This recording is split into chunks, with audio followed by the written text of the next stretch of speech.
बिस्मिल्लाहिर्रहमानिर्रहीम। अस्सलामु अलैकुम नाजरीन।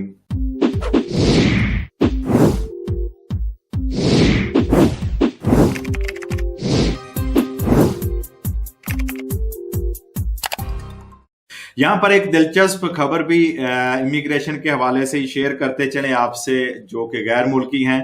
एक अहम अपडेट, पूरी दुनिया इस वक्त डिजिटल सिस्टम के पीछे जो है वो भाग रही है। बहुत सारे मुल्कों ने बहुत सारे ऐलान किए हैं कि वो डिजिटल सिस्टम जो है मुख्तलिफ किस्म के अपने मुल्कों में लाने जा रहे हैं।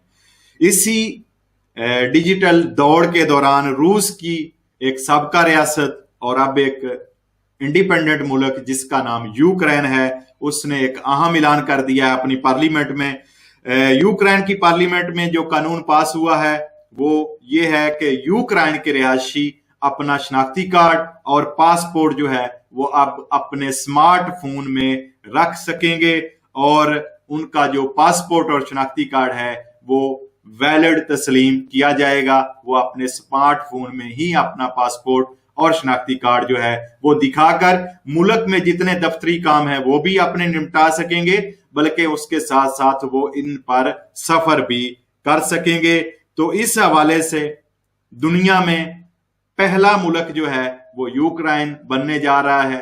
उन्होंने कानून पास कर दिया है, दुनिया का पहला मुल्क होगा जिसने स्मार्टफोन के जरिए शनाख्ती कार्ड और पासपोर्ट जो है उसका इजरा कर दिया है, और वो इनके जो है शनाख्ती कार्ड और पासपोर्ट वो वैलिड होंगे और हर जगह पे वो लोग जो रिहायशी हैं यूक्रेन के वो इस्तेमाल कर सकेंगे।